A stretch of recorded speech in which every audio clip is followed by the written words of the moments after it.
দুনিয়া তার সিস্টেমে চলবে। আপনি ওষুধ খাবেন ভালো হবেন, ওষুধ খাবেন না ভালো হবেন না। আপনি অসাবধানতা থাকবেন, আপনি অসুস্থ হবেন, সাবধান হবেন, অসুস্থ হবেন না। কোরআনে ইব্রাহিম আলাইহিস সালাম এক কঠিন আদব শিখিয়েছেন আমাদেরকে। আপনারা সবাই আয়াতগুলো অলরেডি তারাবিতে পড়া হয়ে গেছে, আপনারা জানেন। ওয়াল্লাযী হুয়া ইউহয়ী ওয়া ইউমীত, কি জানেন আয়াতটা? ওয়া ইযা মারিজতু ফাহুয়া ইয়াশফিন ওয়াল্লাযী ইউমীতুনি সুম্মা ইউহয়ীন। তিনি সে আল্লাহ। আল্লাহ পরিচয় দিতে গিয়ে তিনি তার কওমকে বলেছিলেন যে তিনি আমাকে জীবন দেন, তিনি আমাকে মৃত্যু দেন। এগুলো সবগুলো আরবি গ্রামার যারা বোঝেন, আরবি গ্রামার অনুযায়ী মুতাআদ্দি ফেল, অর্থাৎ এমন ক্রিয়া যে ক্রিয়াতে কর্তা এবং কর্ম আলাদা থাকে। তিনজন ব্যক্তির প্রয়োজন হয়, তিনটা লাগে, কর্তা লাগে, কর্ম লাগে, যার পর কর্মটা পতিত হবে, তিনটা লাগে।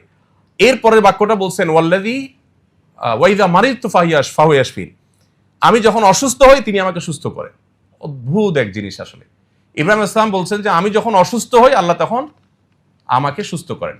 হওয়াটা দরকার ছিল কি? বিশেষ করে আপনারা যেহেতু মেডিকেল স্টুডেন্ট আছেন, টিচাররা আছেন, ডাক্তাররা আছেন, আপনাদের জন্য একটা খুব গুরুত্বপূর্ণ, রোগীদের অন্তত কাউন্সিলিং এর জন্য আমার মনে হয় খুব গুরুত্বপূর্ণ।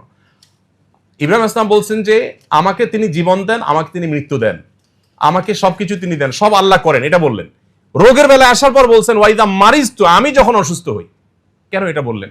এখানেও তো আগের পরের শব্দগুলোর দাবি ছিল এভাবে বলা, ওয়াইদা ইউমরিজুনি ফাহুয়া ইউশফিন। আরবিতে এভাবে বলা উচিত ছিল, মানে আগেগুলোর মিলালে, যে আমাকে যখন আল্লাহ অসুস্থ করেন তিনি আবার সুস্থ করেন। অসুস্থতাটাকে আল্লাহর দিকে সম্বন্ধ করেন নাই, অসুস্থতাকে নিজের দিকে সম্বন্ধ করেছেন। কারণ অসুস্থতাটা আমি বাধাইছি, আমার অসতর্কতার কারণে, দোষটা আমার। আল্লাহ সুস্থ করেন আপন অনুগ্রহে। এখানে আল্লাহর সাথে যেমন শিষ্টাচারের ব্যাপার আছে, তেমনি ভাবে নিজের সাবধানতার ব্যাপার আছে। তো এই জন্য রাসূল আকরাম সাল্লাল্লাহু আলাইহি সাল্লাম বা আমাদের কাউকে যদি জাদু আপনার কোনোভাবে এফেক্ট করে, তো প্রথম কথা হলো যে দুনিয়াতে কোনো কারণে এই এফেক্ট হওয়াটা এটা নবুওয়াতের শানের কোনো খেলাফ না। তবে হ্যাঁ, এটাও ঠিক যে রাসূল আকরাম সাল্লাল্লাহু আলাইহি সাল্লামের এই জাদুগ্রস্ত হওয়ার ঘটনা দ্বারাই কিন্তু আমরা সূরা ফালাক নাস পেয়েছি, জাদু থেকে মুক্তির উপায় পেয়েছি। এটা যদি না হতো হয়তো আমরা উপায় জানতাম না। আল্লাহ তাআলা এটা তার নবীর মাধ্যমে ঘটিয়েছেন আমাদেরকে সমাধান দেওয়ার জন্য। বাংলাদেশে যখন 27 রমজান, অন্যান্য দেশে 28 রমজান। এখন প্রশ্ন হলো আল্লাহ তাআলা কি এক এক দেশের জন্য এক এক রাতকে শবে কদর হিসেবে নির্ধারণ করবেন? হ্যাঁ, অবশ্যই। এক এক দেশে যদি এক এক দিন রমজান শুরু হতে পারে, তাহলে এক এক দেশে এক এক দিন শবে কদর, ওয়াই নট? সমস্যাটা কোথায়? এখন একটা মুশকিল হলো আমরা আল্লাহকে আমাদের মতো ভাবি। আমরা চিন্তা করি শবে কদরে আল্লাহ দুনিয়ার আসমানে নেমে আসেন। এখন বাংলাদেশের শবে কদর আজকে রাত্রে, সৌদি আরবে কালকে, তাহলে আল্লাহ আজকে নেমে আসলে কালকে আবার ওখানে নামবেন? মানে ব্যাপারটা আমরা আমাদের মতো করে ভাবি যে আমি এখন এখানে থাকলে, এখন ইবনে সিনা আছি, তাহলে আমি এই মুহূর্তে তো আরেক জায়গায় নাই। কিন্তু আল্লাহ রাব্বুল আলামিন, তার শানটা হলো যে কোনো সৃষ্টির সাথে তার তুলনা চলে না। তিনি একই সময় কাউকে মৃত্যু দেন, একই সময় কাউকে জীবন দেন, একই সময় কাউকে হাসান, একই সময় কাউকে কাঁদান।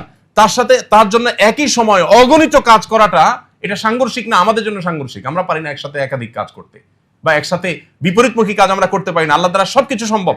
বিধায় আল্লাহকে আমরা আমাদের মতো করে যখন ভাববো, তখন অবশ্যই আমরা অনেক উত্তর খুঁজে পাবো না। কিন্তু যখন আমরা এটা জানবো যে আল্লাহ তো স্রষ্টা, তিনি তো সৃষ্টি না। যেমন একটা কমন প্রশ্ন নাস্তিকদের থাকে যে সবাইকে আল্লাহ সৃষ্টি করছেন, আল্লাহকে কে সৃষ্টি করছে? এটা কমন প্রশ্ন না? দেখুন, এই প্রশ্নটাই একটা অবান্তর প্রশ্ন। কারণ আল্লাহকে কে সৃষ্টি করেছেন, এই প্রশ্নের পেছনে লুকিয়ে আছে আল্লাহকে সৃষ্টি হিসাবে ট্রিট করা। তার মানে আপনি আগে ধরে নিয়েছেন যে আল্লাহ একজন সৃষ্টি, নাউজুবিল্লাহ, তাহলে তার স্রষ্টাকে। আল্লাহ যদি সৃষ্টি হয় তাহলে স্রষ্টা কে হবে? স্রষ্টা তো কাউকে হইতে হবে। যদি স্রষ্টা হবেন, তার আবার সৃষ্টি যদি থাকে, তাহলে স্রষ্টা হলেন কোত্থেকে? তাহলে আল্লাহকে আপনি আপনার মতো চিন্তা করছেন যে আমার তো একজন স্রষ্টা লাগে, সবকিছুরই স্রষ্টা লাগে, তাহলে তারও লাগবে। এই উত্তর প্রশ্নের মধ্যেই আমাদের ত্রুটি আছে। মহিলাদের ব্যবহৃত স্বর্ণের উপর যাকাত হবে কিনা? অবশ্যই হবে। তবে স্বর্ণের মালিককে সেটা আগে ঠিক করতে হবে। মালিককে স্বামী না স্ত্রীটা ঠিক করতে হবে। স্বামী যদি বলে স্ত্রীকে হ্যাঁ তোমাকে দিয়ে দিলাম, তাহলে যাকাত স্ত্রীর উপর প্রযোজ্য হবে। আর যদি স্বামী বলে না তোমার পড়তে দিলাম, তাহলে যাকাত স্বামীর উপরে। এখন এই প্রশ্ন উত্তর আমি ক্লিয়ার পাই না, বহু জায়গায় আমি জিজ্ঞেস করছি। প্রশ্ন আসলে স্বর্ণের মালিকটা আসলে কে? মুখে বলার সময় বেশিরভাগ মানুষই তো চিটারি বাটপাড়িতে আমরা লিপ্ত। বলার সময় এক